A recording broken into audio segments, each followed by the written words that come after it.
Assalamualaikum warahmatullahi wabarakatuh. Hai semua, perkenalkan kami dari kelompok 2 dalam mata kuliah Manajemen Syariah. Kalian tentunya tidak asing lagi bukan dengan kata marketing? Lalu apa sih marketing itu? Marketing adalah sebuah konsep yang dimunculkan untuk menghasilkan sebuah penjualan atau lebih jauh diharapkan dapat mendatangkan keuntungan untuk perusahaan ataupun individu.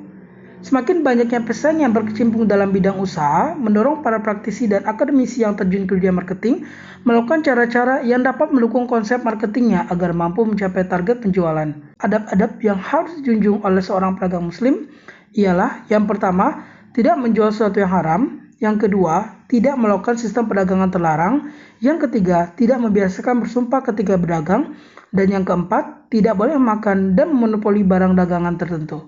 Lalu, apa saja sih bagian dari marketing itu? Yang pertama ada direct selling.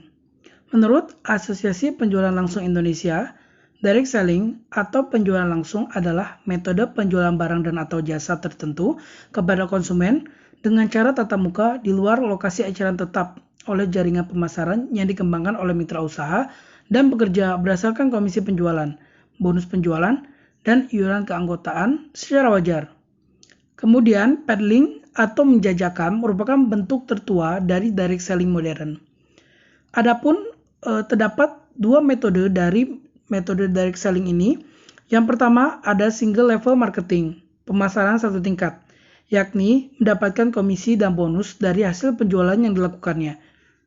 Kemudian yang kedua, multi level marketing atau pemasaran multi tingkat, mendapatkan komisi dan bonus dari hasil penjualan yang dilakukannya sendiri dan anggota jaringan di dalam kelompoknya. Pengertian dari sistem piramida adalah sistem pemasaran langsung yang menyerupai MLM untuk menghasilkan produk-produk melalui para pembeli dengan memberikan komisi kepada mereka sebagai kompensasi adanya para pembeli baru yang membeli produk melalui mereka atau pembeli lama menurut cara-cara tertentu. Dibandingkan pemasaran dan penjualan produk, para pelaku sistem piramida biasanya mempunyai tujuan bisnis hanya komisi yang didapat dari rekrutmen anggota baru. Jika tinjau dari hukum syara, ada sebagian ulama yang memberikan penjelasan syarat-syarat dan gambaran bagaimana MLM itu bisa kategori halal. Namun, yang dibahas ini adalah sistem piramida. Banyak pendapat yang mengharamkan seperti Al-Lajnah Daimah lil Buhuts Al-Ilmiyah wal Ifta dari Arab Saudi, kemudian Majma' Al-Fiqhi Al-Islami Sudan, dan Al-Lajnah fi Al-Fatwa bil Jami'ah Ansor As-Sunnah Al-Muhammadiyah dari Mesir. Kemudian, ada bisnis franchise atau bisnis waralaba. Franchise berasal dari bahasa Prancis yang diartikan ke dalam bahasa Inggris sebagai franchising yang berarti waralaba. Secara istilah, franchise adalah hubungan bisnis antara pemilik merek dan mitra usahanya. Sistem operasional bisnis franchise yakni pemberian izin kepada pengguna merek produk dalam jangka waktu yang telah disepakati oleh kedua belah pihak. Dalam istilah syariahnya, franchise dikenal dengan waralaba.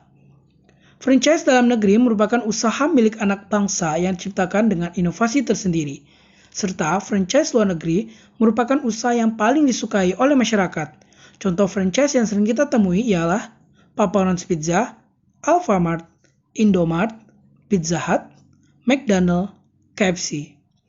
Lalu, apa saja sih keuntungan dan kelemahan dari bisnis franchise ini?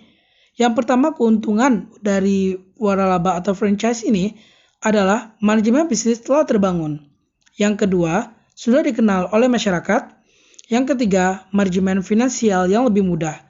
Yang keempat, dukungan dan keamanan yang lebih kuat. Adapun kelemahan dari waralaba atau franchise ini, yang pertama sangat terikat dengan supplier. Yang kedua, ketergantungan pada reputasi waralaba lain. Yang ketiga, biaya waralaba. Dan yang keempat, pemotongan keuntungan seperti royalti maupun pajak. E-commerce adalah segala aktivitas jual beli yang dilakukan melalui media elektronik seperti internet atau televisi, www, atau jaringan komputer lainnya. E-commerce dapat melibatkan transfer data elektronik, pertukaran data elektronik, sistem manajemen inventory otomatis, dan sistem pengumpulan data otomatis. Macam-macam e-commerce. Yang pertama ada bisnis ke bisnis atau B2B, yaitu melibatkan penjualan produk dan layanan antar perusahaan.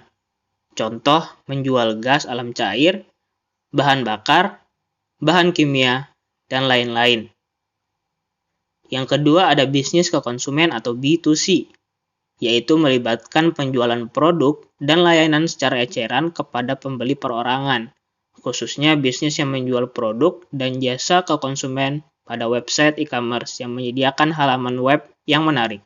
Yang ketiga, konsumen ke konsumen atau C2C, yaitu melibatkan konsumen yang menjual secara langsung kepada konsumen. Contoh, mereka yang menjual barang-barangnya dengan melelang kemudian setuju dengan penawaran yang paling tinggi. Apa aja sih keuntungan dari bisnis e-commerce? Yang pertama, tidak ada batas geografis. Yang kedua, biaya lebih terjangkau. Yang ketiga, memudahkan pencairan bagi pelanggan. Yang keempat, menghemat waktu. Dan yang terakhir, buka 24 jam. Nah, begitu teman-teman.